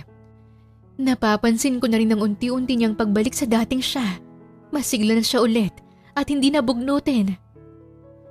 Napahagod siya sa kaniyang batok. Sa dami ng nangyari, ay nawala na sa isip ni Samantha ang napag-usapan nila ng Donya. Naging totoong kaibigan na niya si Will at mahal niya na rin ito. Ni hindi niya na naisip na kinukuha niya lang ang loob ni Will kapalit ng house and lot na ipinangako sa kanya ni Doña Teresita. Napakahusay mo talaga, Samantha. Hindi ako nagkamaling na sa'yo ko nang hingi ng tulong. Hindi mo ako binigo. Nagawa mong napag-usapan. Nakuha mo ang loob ni Will. Inayos mo ang buhay niya at napapahayag mo siyang magpa-therapy. Kagaya na napag-usapan ay makukuha mo na agad ang pinangako kong house and lot sa'yo. Biglang bumukas ang pinto ng kwarto ni Doña Teresita. Nawindang sila pareho nung nakita nila si Will na sakay ng wheelchair at galit ang ekspresyon ng mukha nito. Totoo ba? Will, anak. Galit na hinampas ni Will ang pinto. Totoo ba lahat ng narinig ko, Samantha? Will, kumalma ka. Hayaan mo akong magpaliwanag. Niloko mo ko. Akala ko, totoo lahat ng pinapakita mo sa akin. Ginamit mo lang pala ako para makuha ang house and lot. Wala ka talagang paki sa akin, tama ba? Ang tingin mo sa relasyon na meron tayo trabaho lang. Wala akong halaga sa'yo. Ginamit mo lang ako, Samantha. Paano mo to nagawa sa akin, ha? Sir Will, hindi naman po sa ganon. Sa ganun yun. Pinaniwala mo ako na totoo ka pero inaalagahan at kinakaibigan mo lang pala ako dahil may hidden agenda ka. Sorry. Sorry talaga. Magmula ngayon ay ayaw na kitang makita pa. Umalis ka na. Kalimutan na natin ang isa't isa. Tutal, nakuha mo naman ang gusto mong house and lot. Mariing sambit ni Will at tinalikuran na sila. Sinundan niya si Will pero mabilis na itong nakapasok ng kwarto at naglock pa. Iyak nang iyak si Samantha habang kinakatok ang pinto nito at nagmamakaawa na bigyan siya ng chance na magpaliwanag. Kinalabit siya ng Donya. Hayaan mo muna si Will. Hindi madali para sa kanya ang lahat ng narinig niya. Nasaktan ko po siya. Galit na siya sa akin ngayon. Ano na ang gagawin ko? Umuwi ka na muna sa inyo, Samantha. Tatawagan na lang kita kapag naihanda ko na yung house and lot na ibibigay ko para sa'yo. Hindi umimik si Samantha at umuwi na lang siya sa kanila. Mugto na ang mga mata niya kakaiyak. Kaagad itong napansin ng kapatid niyang si Sally. Ate Samantha, bakit ka umiiyak? Sinong umaway sa'yo? Reresbakan ko. Hindi ka nila dapat inaapi. Mahigpit niya itong niyakap. Para siyang batang umiiyak sa bisig nito. Sally, alam na ni Will ang totoo. Ano? Sinabi mo sa kanya? Narinig niya kami nag-uusap ng mami niya. Akala niya ginagamit ko lang siya para makuha yung gusto ko. Di ba, yun naman talagang totoo, ate? Kinuha mo lang naman talaga ang loob ni Sir Will para mapasunod siya sa gusto mong mangyari at para makuha ang house and lot. Nung una yun naman ang dapat. Yun ang goal ko. Pero nung mas nakilala ko pa siya, ay nag-iba yung direction ko. Sa sobrang saya kong kasama siya ay nakalimutan ko na yung napag-usapan namin ni Doña Teresita. Ate Samantha, may tanong ako. Ano yun? Mahal mo na siya, no? Hindi ka naman iiyak ng ganyan kung wala kang nararamdaman para sa kanya eh. Oo, Sally. Mahal ko na si Will. Hindi ko na alam kung ano ang gagawin ko ngayon. Galit na siya sa akin at ayaw niya na akong makita ulit. Kinasusuklaman na ako ng kalalaking iniibig ko. Ate, kung gusto mong magkaayos kayo, dapat masabi mo sa kaniyang nararamdaman mo. Paniguradong lalambot ulit ang puso nun sa'yo. Payo ni Sally at marahang tinapik ang kaniyang likuran. Pinunasan ni Samantha ang luha niya. Kinabukasan ay bumalik na siya sa mansyon. Napatingin siya sa balcony ng kwarto ni Will. Naroon si Will, nakaupo sa wheelchair at nakatanaw sa malayo. Bigla itong napatingin sa kanya. Will, sorry. Bulong niya sa kawalan. Masama ang tingin ni Will sa kanya at umalis na rin ito sa balcony. Pumasok si Samantha sa loob ng mansyon. Bakit nandito ka pang manggagamit ka? Asik ni Inday at tinulak siya sa balikat. Paano mo nalaman ang tungkol dyan? May tenga ang lupa at may pakpak ang balita. Narinig namin ang pag-aaway niyo ni Sir Will kahapon. Ang kapal ng mukha mong magpakita pa dito, Samantha. Hindi ba ipinagtabuyan ka na niya? Umalis ka na. Sasama lang ang loob niya kapag nakita ka niya ulit. At saka, nakuha mo na ang gusto mo. Narinig ko yung sinabi ni Doña Teresita na ibinigyan niya na sa yung house and lot na kapalit ng pagpapaikot mo kay Sir Will. Hindi ka pa ba nakokontento, ha? Pwede ba, Inday? Huwag mo na akong pakialaman at manahimik ka nga. Hindi ka kasali sa napag-usapan namin kaya tumigil ka. At saka hindi ko pinaikot si Sir Will. Totoo ang lahat ng pinapakita at pinaparamdam ko sa kanya. Sino maniniwala sa katulad mong manggagamit, ha? Lumayas ka na nga! Singhal pa ni Inday at sa pilitan siyang kinaladkad palabas. Mabuti na lamang at inawat sila ni Doña Teresita. Inday, huwag mong paalisin si Samantha. Saway ng Doña. Doña Teresita, dapat nang paalisin ang babaeng to. Hindi matutuwa si Sir Will kapag nakita pa siya. Manahimik ka. Bumalik ka na sa trabaho mo. Maayos na nagpunta si Samantha dito, kaya tratuhin mo rin siya ng maayos. Saad ng Doña at inis na naglakad paalis si Inday. Napahiya ito sa harapan ni Samantha. Pagpasensya na mo na si Inday. Hindi ko na rin maintindihan ang ugali ng babaeng yun. Huminga ng malalim si Samantha. Bakit ka nga pala nandito? Dahil ba sa house and lot? Ipinapaasikaso ko na sa lawyer ko yung mga papeles na. Dahil nga po doon ang pinunta ko. Gusto ko lang pong sabihin na itigil niyo na pong pag-aasikaso ng mga papeles at ang paglipat ng property sa pangalan ko. Bakit, Samantha? Yun naman ang napag-usapan natin. Ayaw mo na ba ng bahay at lupa? Doña Teresita, matagal ko na pong pangarap ang magkaroon ng sarili naming bahay. Pero mali po ang paglaruan ko ang damdamin ng iba para lang makuha ang pangarap ko na yan. Hindi ko na po tatanggapin yung house and lot at yung pera na ibibigay niyo. Pero bakit? Si Will po. Si Will lang po ang gusto ko. Mahal ko po ang anak niyo at ayokong nakikita siyang nasasaktan. Napamahal na po sa akin si Will at gusto ko po sana siyang makita at makausap. Pero nagkukulong na naman si Will sa kwarto niya, Samantha. Please po, gusto ko pong magpaliwanag kay Will. Gusto kong humingi ng tawad sa kanya. Kung desidido ka talagang kausapin siya, narito ang susi. Sana magkaayos kayong dalawa. Saad ng Donya at iniabot kay Samantha ang susi ng kwarto ni Will. Mabilis niyang tinungong silid ni Will. Hindi na siya kumatok pa at dire-diretso na lang na binuksan ang pinto. Sir Will. Naabutan niya si Will na nakaupo pa rin sa wheelchair at nasa gilid lang ito ng pinto. Anong ginagawa mo dito? Hindi mo ba narinig yung sinabi ko kahapon, ha? Pwes, uulitin ko sa'yo ngayon.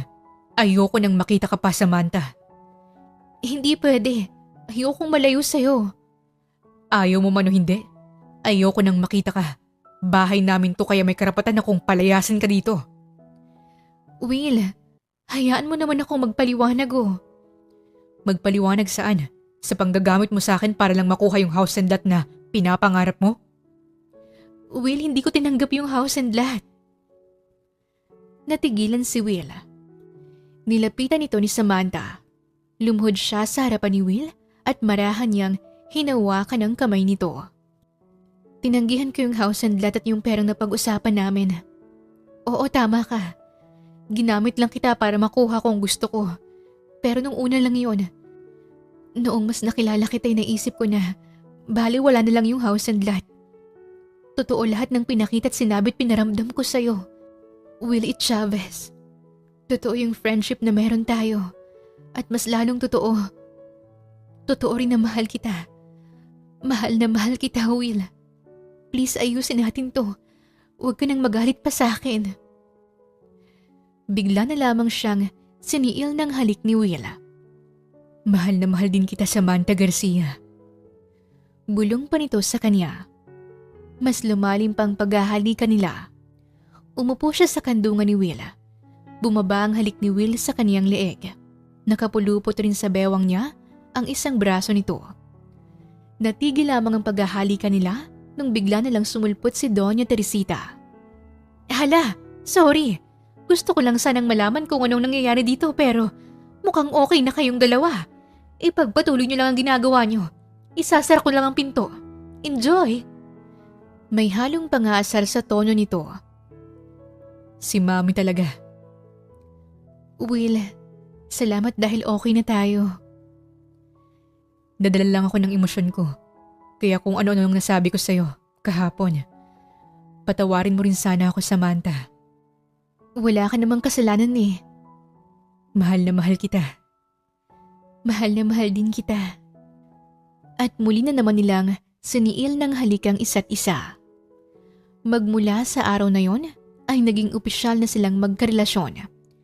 Nagpa-therapy na rin si Will at unti-unti na itong nakakalakad. Pero mas madalas pa rin itong nakaupo sa wheelchair. Si Samantha naman ay tumigil na sa pagiging labandera. Binigyan kasi siya ng pera ni Doña Teresita bilang pasasalamat at tulong na rin. Ginamit niya ang perang yon bilang panimula sa negosyo. Nagtayo siya ng negosyong laundry shop kung saan maraming customers ang dumadayo para magpalaba. Magpakasal na tayo, Samantha. Napakurap si Samantha at napatitig sa hawak ni Will na singsing. Ayoko. Bakit? Bakit ayaw mo kong pakasalan? Hindi ka pa ba handa? Sige, sa susunod na lang ulit ako magpo-propose. Ayoko. Ayoko nang patagalin pa to. Oo, Will. Magpakasal na tayo. Talaga? Hinalikan at niyakap nilang isa't isa. Salamat, mahal ko. Pangako magiging mabuti akong fiancé at asawa sa'yo. Hindi naman kaduda-duda yan. Mabuti ka ng boyfriend at alam kong mas magiging mabuti ka pang asawa sa akin. Mahal na mahal kita, Will Chavez. I love you. Nakangiting pinisil ni Will ang ilong ni Samantha.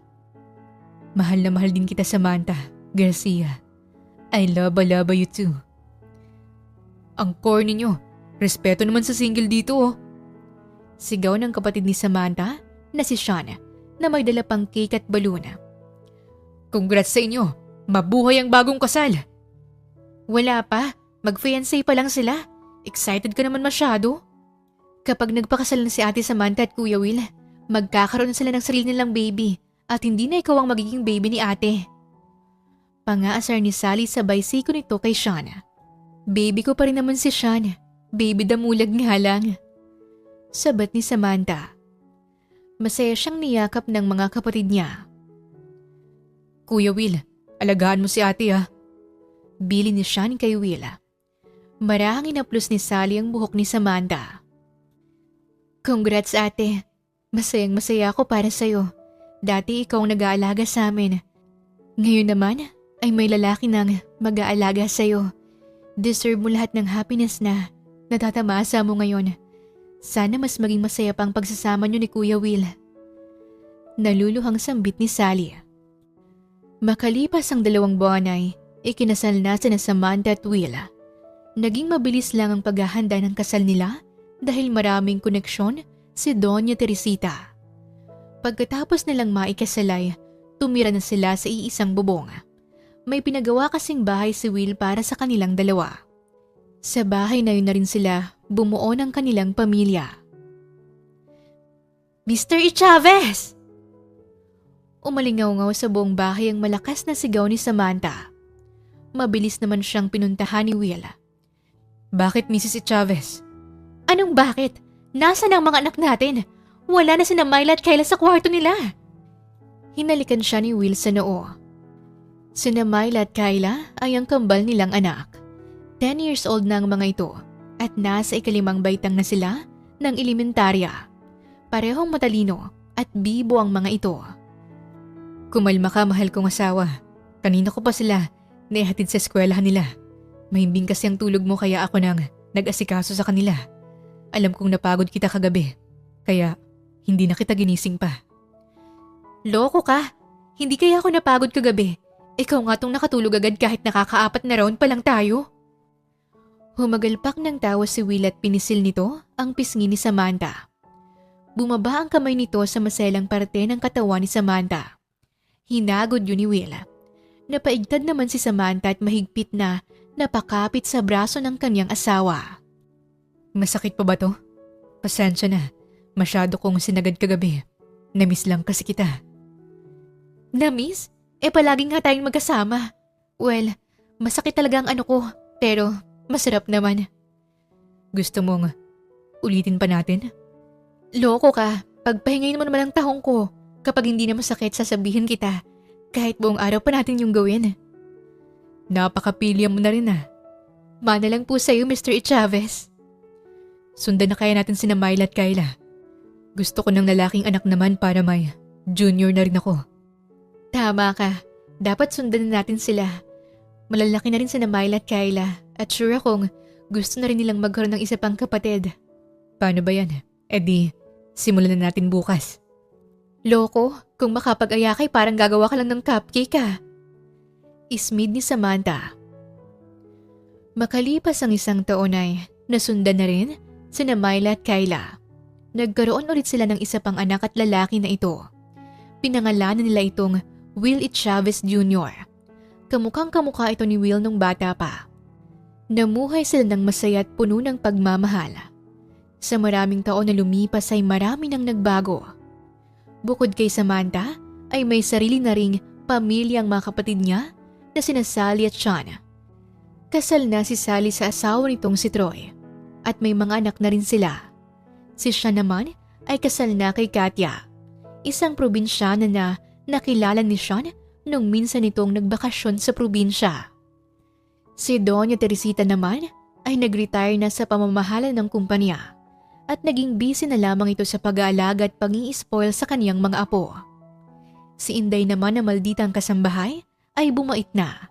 Nagtatrabaho pa rin ito bilang maid sa mansyon ni Doña Teresita. Ang panggagamit ng isang tao ay parang isang apoy. Maaari itong makatulong o makasakit. Depende na lamang sa kung paano ito ginamit. Lahat tayo ay may pangarap na nais makamit sa buhay. Ang kwento ni Samantha Garcia ay nagturo sa atin na ang tunay na tagumpay ay hindi nakukuha sa pamamagitan ng paggamit ng ibang tao. Palagi nating tandaan na pwede nating abutin lahat ng ating mga pangarap kahit sa anumang paraan, basta yung hindi nakakasakit sa iba at yung wala tayong maaapakan. Ipinakita rin sa kwentong ito na hindi natatapos ang buhay natin kapag may nawalang mahalaga sa atin o kapag may hindi magandang nangyari. Ano pa man ang pinagdadaanan natin, malungkot man o masaya, ay dapat mas piliin nating humakbang paabante kesa ang umatras o ang manatili. Wakas! Maraming salamat po sa inyong pakikinig sa kwentong ibinahagi namin ngayong araw. Muli, ito po ang Tales of Siren at hanggang sa ating muling kwento. Maraming salamat po.